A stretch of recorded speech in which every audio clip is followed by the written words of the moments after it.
Sleepy English Academy. Story 1.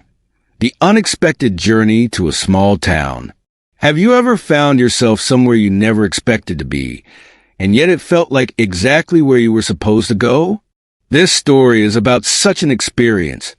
A quiet journey that turns into a series of encounters with people who change our storyteller's perspective on life, work, and what it means to slow down. I remember it vividly. I was on a train to an unfamiliar, small coastal town, a place that was never on my itinerary. My original plan had been to travel to the bustling city center for a work conference. I'd booked everything: the tickets, the hotel, even the restaurants where I'd grab a quick bite between meetings. But due to a booking mix-up, I found myself heading in the opposite direction, rolling through countryside I'd never seen before. At first, I was frustrated. How could I, a meticulous planner, end up here by mistake? But as I looked out the window and watched the cityscape slowly fade away, I felt a strange calm settle over me. The train rolled on, moving through fields of golden wheat, shimmering lakes and small, sleepy villages. I took a deep breath, feeling my chest rise and fall in a way that felt foreign, like I hadn't breathed deeply in months. The hum of the train and the rolling scenery seemed to melt away the weight of my daily routine, my endless responsibilities. By the time I arrived at the small station in this unknown town, something inside me had shifted. Instead of immediately turning around, I decided to stay, just for a few hours. I walked down the platform, my shoes clicking against the old wooden boards, and looked around. Everything was quiet, almost eerily so. A single road led out from the station, winding between cottages and storefronts, and I decided to follow it, not knowing where it would lead. The air smelled fresh, salt from the nearby sea mingled with the scent of wildflowers growing along the roadside. As I walked, I came upon a small bakery on the corner, its windows fogged up with steam from freshly baked bread. The scent was impossible to resist, so I stepped inside. The baker, an elderly gentleman with a warm smile and flour-dusted hands, looked surprised to see a new face. "Good morning. You're new around here, aren't you?" he asked, his eyes twinkling with curiosity. I nodded and explained my little travel mishap. He chuckled and shook his head, saying, "Sometimes the best adventures are the ones we don't plan."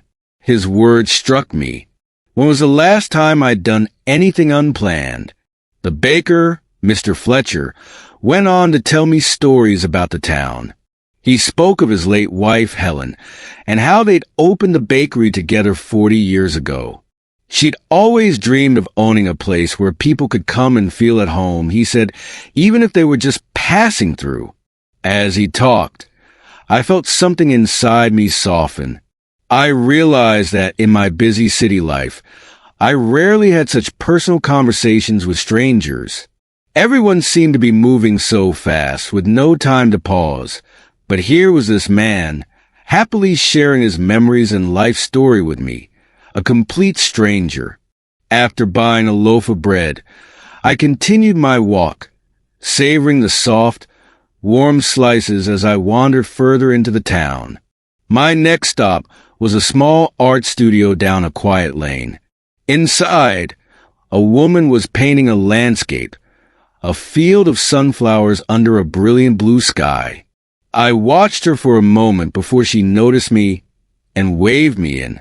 Her name was Sarah, and she invited me to look around. She told me about her life before coming here. She had once been an architect in a big city, designing skyscrapers, but one day she'd had enough. She packed up her things, moved here, and began painting the countryside instead. She seemed to sense my surprise, and with a laugh, she said, "Sometimes we have to let go of what we think we want to find what we really need." Her words resonated deeply. I looked around her studio, at the vibrant colors and the serene landscape she had captured, and wonder what it must feel like to wake up every day and do something that truly brought you joy. Sarah explained that the decision to leave her old life wasn't easy, but once she did, she never looked back. Here, she had found peace, connection, and a slower pace of life that allowed her to appreciate each day fully. I spent hours in that studio, talking with Sarah, learning about her journey, and even trying my hand at a bit of painting. It was freeing to lose myself in the simple strokes of the brush, to let go of the need for everything to be perfect. By the time I left, I felt lighter, as if I had left a piece of my busy, city-worn self behind on that canvas. As evening approached, I wandered towards the beach. The sun was setting, casting an orange and pink glow across the waves.